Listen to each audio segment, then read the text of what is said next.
இப்போ super star Rajinikanth அவரும் அரசியலுக்கு வர்றதுக்கு எல்லா முயற்சியும் எடுத்தார். கடைசி கட்டத்தில் கைவிட்டார். விஜய் துணிஞ்சு இறங்கிட்டார். இப்போ விஜயகாந்தும் பார்த்தோம்னா களத்தில் வந்தார், எதிர்கட்சியாக வரைக்கும் வந்துட்டார். அதுபோல் விஜயால் சாதிக்க முடியுமா?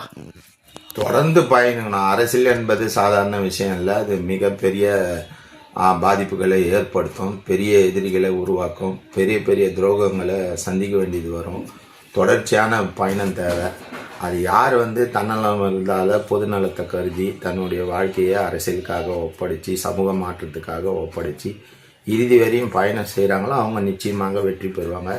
அதுக்கான வாய்ப்புகள் விஜய்க்கு தமிழ்நாட்டு மக்கள், கடகோடி மக்கள் வரையும் அவருக்கு அறிமுகம் இருக்குது. குழந்தைங்கிட்ட செல்வாக்கு இருக்குது, பெண்கள்கிட்ட செல்வாக்கு இருக்குது.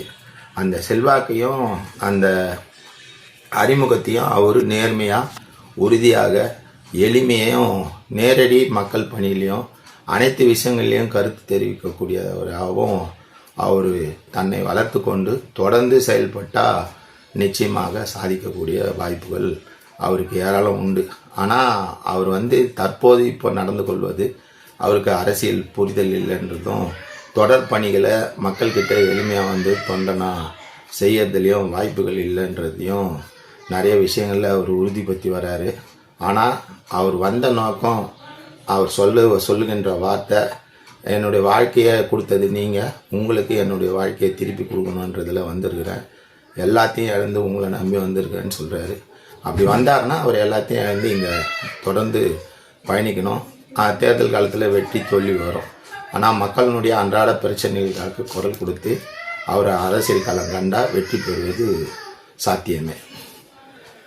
ஒருவேளை அவர் அந்த அரசியலில் அவரால் பயணிக்க முடியல, அவர் எதிர்பார்த்த அளவுக்கு கிடைக்கலன்னு சொன்னால், திரும்ப சினிமா துறைக்கு அவர் திரும்பி போனால் ஏற்கனவே இருந்த அதே செல்வாக்கு இப்போவும் இருக்க வாய்ப்பு இருக்கா? நடிப்புலையும் அரசியலையும் எது வேணாலும் நடக்கலாம். விஜயை விட சிறந்த நடிகர்கள் யாராலுமாலும் போயிருக்காங்க. ஆனால் விஜய் கற்ற வாய்ப்பு அந்த சிறந்த நடிகர்களுக்கு கிடைக்காது. அதே மாதிரி அரசியலில் சிறந்த தொண்டாற்றக்கூடிய, சிறந்த கொள்கையுடைய, சித்தாந்தமுடைய பல அரசியல் தலைவர்கள் நேர்மையாக இருக்கிறாங்க. நல்ல கண்ணு, சங்கரையா, பல்வேறு தலைவர்கள் இருந்திருக்காங்க. ஆனால் அவங்கெல்லாம் முதலமைச்சராக ஆகலை. அதனால் எதுவுமே அரசியலையும், நடிப்பு துறையிலையும், சினிமா துறையிலையும் நடக்கலாம். ஆனால் மக்களினுடைய கோரிக்கை, விஜய் வந்திருக்காருன்னு சொன்னால் அவர் தொடர்ந்து பயணிக்கணும், தொடர்ந்து மக்களுக்காக பணியாற்றணும். அவருடைய எல்லா சுக துக்கங்களும் இந்த மக்களோடு ஒன்றிணைந்து எல்லா விஷயங்கள்லையும் கருத்தை சொல்லி அதற்கான நியாயமான கருத்துக்காக அவர் மத்திய மாநில அரசுகளை எதிர்த்து